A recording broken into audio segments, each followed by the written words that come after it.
Netizens, kinilig sa sweet moments ni Daniel Padilla at Kyla Estrada sa El Nido, Palawan. Ito ang buong istorya.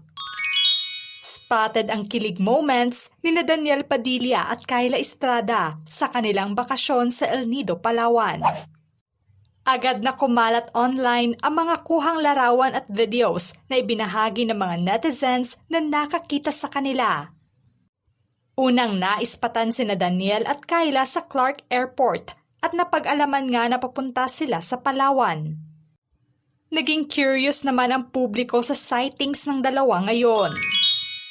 Makikita nga sa pinag-usapang video ang pagiging sweet nila kung saan tinutulungan pa ni Daniel si Kyla na lagyan ito ng sunscreen sa kanyang likod. Gayon din ang pagbitbit ng aktor sa bag ng aktres na inilarawang gentleman ng karamihan.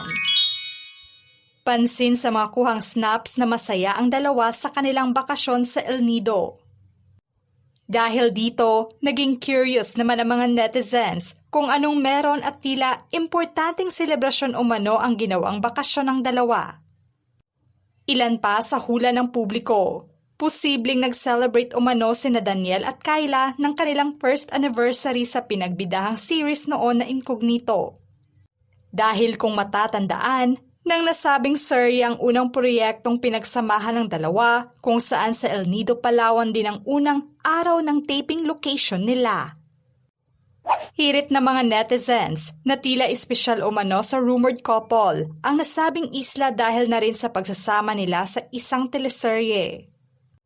Sa nasabing proyekto nakabuo nga sila ng magandang samahan at ngayon ay maugong na usapan na ang namumuong espesyal na relasyon nila. Ang sightings ng dalawa ngayon ay tila hard lunch na umano sa kanilang relasyon. Makailang ulit na ring spotted sa publiko ang dalawa, sa kabila pa man na hindi sila nagbabahagi ng photos together sa kani-kanilang Instagram account. At ang bukas na pagbanggit sa publiko sa tunay na estado ng kanilang relasyon. Natatandaang noong September 2025, ibinulgar ni Ogie Diaz na dating na sina Daniel at Kyla ng mga panahong iyon. Kasunod ito ng matagumpay na teleserye nilang Incognito. Nanatiling pribado ang bawat kampo kung saan tanging pahayag lamang ni Daniel noon tungkol sa kanila na what you see is what you get. Nasiyahan naman ang mga fans ng dalawa sa pagiging private but not secret ng kanilang relasyon. Makikita naman na masaya at swak ang personality nila sa isa't isa. Anong masasabi niyo sa sweet moments ni Daniel Padilla at Kyla Estrada sa kanilang bakasyon sa El Nido, Palawan? Just comment below.